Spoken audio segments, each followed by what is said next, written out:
Bienvenidos Kelliskiris al tercer episodio. Hoy vamos a intentar abarcar los conceptos de izquierda y derecha.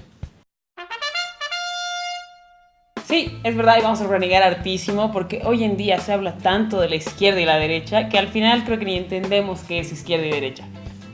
Sí, un poco para poder establecer el origen de la izquierda y derecha vamos a intentar retroceder en la historia a Francia en 1789. Ni bien acabó la Revolución Francesa, ¿no? Este evento es el producto de un gobierno monárquico que no ha podido mantener estable los problemas sociales, políticos, económicos que se han suscitado en ese entonces.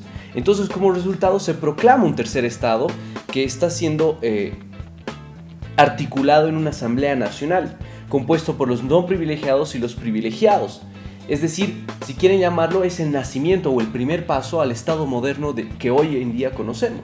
Qué importante es acordarse de ese 1789 con la Asamblea Francesa que duraba un mes para darnos cuenta que el clero, que era el primer estado, la nobleza, que era el segundo estado, y la plebe, que era el tercer estado, han tenido que sentarse a discutir un mes sobre cómo querían refundar el estado francés.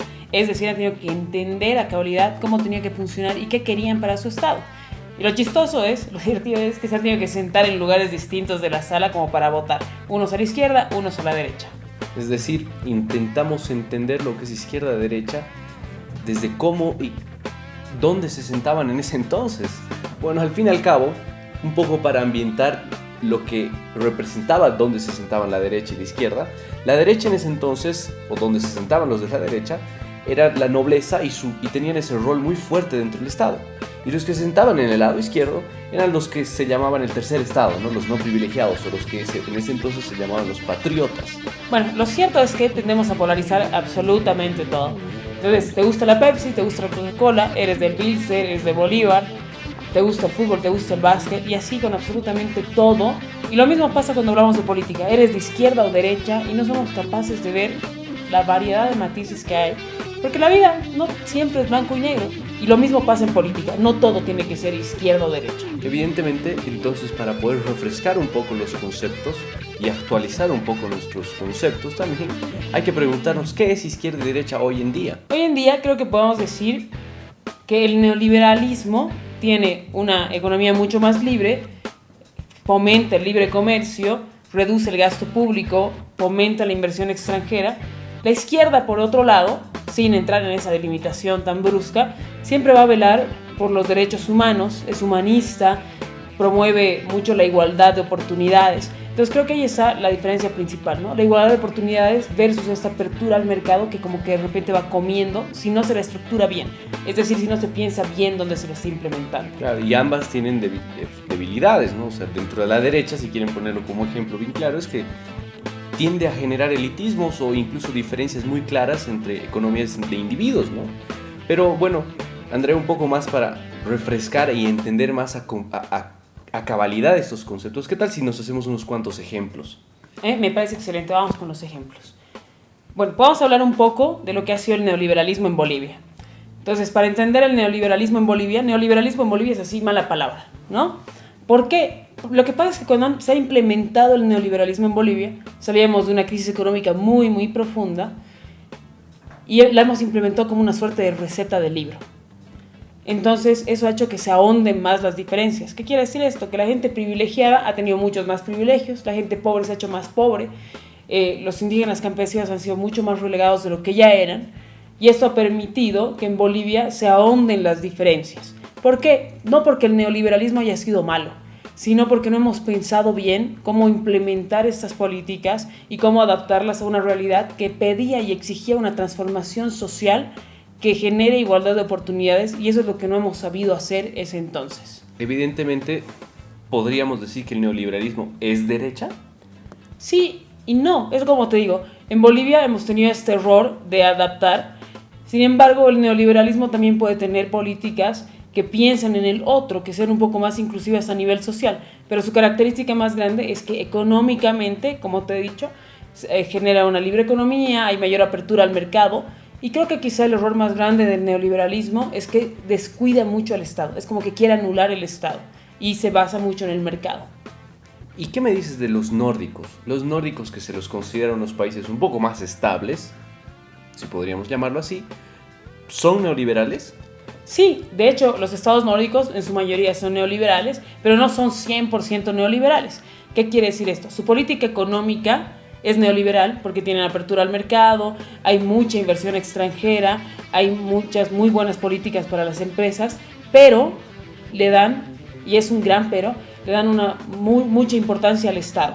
Es decir, el Estado se encarga de regular muchas cosas, el Estado da salud, educación, hay mucha y mayor igualdad de oportunidades, hay muy buenas políticas de género. Esto garantiza que los ciudadanos, al pagar más impuestos mientras más ingresos tengan también un retorno a través del Estado que les garantiza servicios básicos, salud, educación, alimentación, una educación pública gratuita de las mejores del mundo. Entonces, la política económica es neoliberal, pero la política social es de un estado de bienestar que se puede decir que tiene una política izquierda. Claro, como ejemplo incluso podemos poner el caso boliviano, ¿no? O sea, en MAS es un partido con un discurso, si quieren llamarlo, o categorizado como izquierda, ¿no? Pero maneja políticas económicas categorizadas como derecha.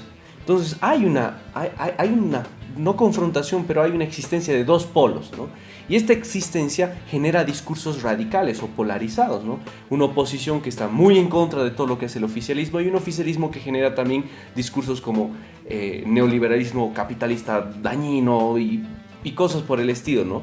Entonces, hay que entender que la vida no puede ser así como tú lo decías, Andrea, ¿no? No puede ser blanco o negro, ¿no? Existen más matices y en la política también existen más matices. Exacto, y cada país, lo bueno es que cada país tiene que tomarse el trabajo de generar políticas de Estado, pero que analicen el grueso de la población, que se pongan a pensar en lo que cada sector necesita para poder incluir a todos y manejar con mucho cuidado esta brecha de igualdad de oportunidades. Ir reduciendo la brecha para que cada quien vaya teniendo más oportunidades, pero sin descuidar la economía, porque hoy en día si no tenemos esa apertura al mercado y no vamos trabajando de acuerdo a lo que el resto del mundo nos exige, también nos hundimos y nos aislamos. Entonces hay que pensar en lo humanístico, sí, en ese sentido sí hay que ser bien de izquierda, digamos, pero también no hay que descuidar la economía, porque la economía al final del día es lo que nos da de comer. Entonces cada país se tiene que pensar. Y hay que también tener en cuenta que Bolivia ya ha tenido un proceso de errores, de muchos errores. Entonces al MAS también le toca reflexionar sobre cuáles son sus errores hoy. Hay muchas políticas de izquierda a nivel legal, o muchas políticas humanísticas inclusivas a nivel legal, pero que no se pueden llevar a cabo porque no hay una institucionalidad en Bolivia que permita que éstas se lleven y se desarrollen de manera oportuna y de manera certera. Entonces eso para mí es lo más importante. Ver todas las piezas en el rompecabezas para que podamos encajar bien y garantizar políticas económicas mezcladitas de izquierda a de derecha, pero lo que sea que le funcione mejor a cada estado, porque cada estado es sumamente distinto. Entonces, ¿qué tal que Lisquiri si nos hacemos una pequeña propuesta? Dejemos atrás este concepto tan anticuado de izquierda y derecha y analicemos y entendemos lo movible y complejo que es la realidad. No vivamos en esta concepción monocromática, ¿no? De blanco o negro. Es más, intentemos ambientar a todo color las matices que existen en nuestra realidad política, social y económica. Exacto, Quisquiris. La izquierda y la derecha está bueno como para saber qué son y entender conceptualmente, pero no todo es blanco y negro. Y hoy nos toca pensar una Bolivia diversa y qué quiere esta Bolivia, qué necesita hoy, y no hagamos que la izquierda y la derecha nos sigan dividiendo. Más bien pensemos lo mejor de cada una para unirnos más. Ahora no te olvides darnos un like, comentarnos, seguirnos, suscribirte. Aquí estamos y háganos llegar por favor lo que quieran escuchar en los siguientes episodios. Nos vemos la siguiente, Quisquiris. Gracias.